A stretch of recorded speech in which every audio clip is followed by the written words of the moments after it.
What's up guys, and welcome back to another video. Today I'm here to talk to you about Salzburg Christmas market and things to do in and around Salzburg. So if you're planning a trip to Salzburg, this is the video for you. So I visited Salzburg mostly for the Christmas market, but there's plenty to do in and around Salzburg to keep you occupied. So what I'm going to do is I'm going to take you through what I did, what else there is to do, and what I'd recommend, what not to do, what to be wary of, and all that good stuff. But firstly, before we get started, I strapped on the GoPro and took some photos of the Christmas market so you can get an idea of what they have going on there. If you do want to skip through this bit, that's absolutely fine. You can see the chapters below.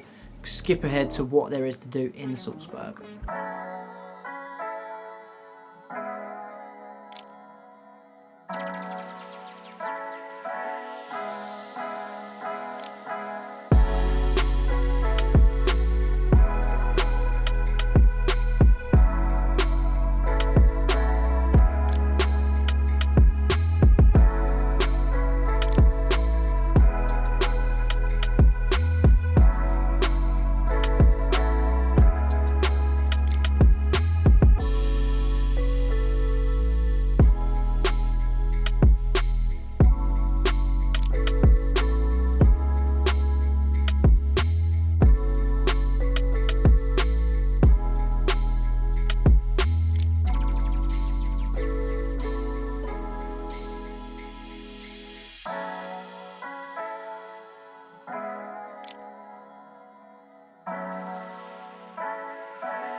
I hope you enjoyed the GoPro bits and the photos. Let me know which one was your favourite in the comments. Before we go any further, what I would just say is that the Salzburg Christmas market is absolutely beautiful.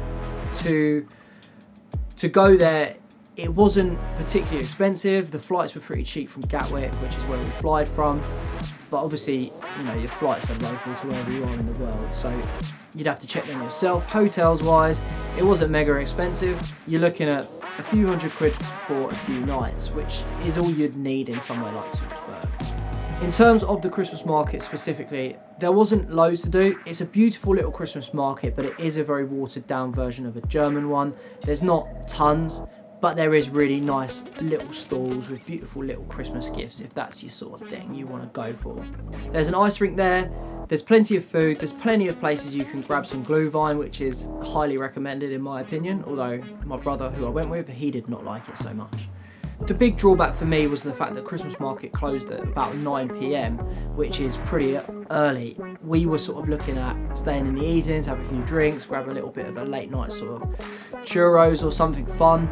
But because it closed early, we couldn't do that. And you kind of, once you've had dinner, you sort of then had to go home, which was a bit disappointing. But once we knew that on the first night, we can just then arrange our plans around that. Perhaps that was something we should have looked at in the first place. But I've looked at it for you, so you don't have to. Apart from going to the Christmas market in Salzburg, what else is there to do? Now that's the question.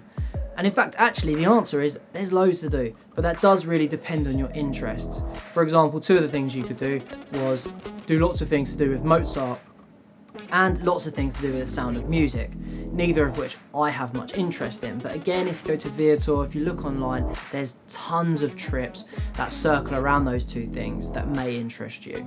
My number one recommendation though is to go to Hallstatt. I have made a video on this and I'll link it at the end, and I highly recommend you watch that. It will give you a real idea of how to get to Hallstatt from Salzburg, including the costs and the ways in which to do it.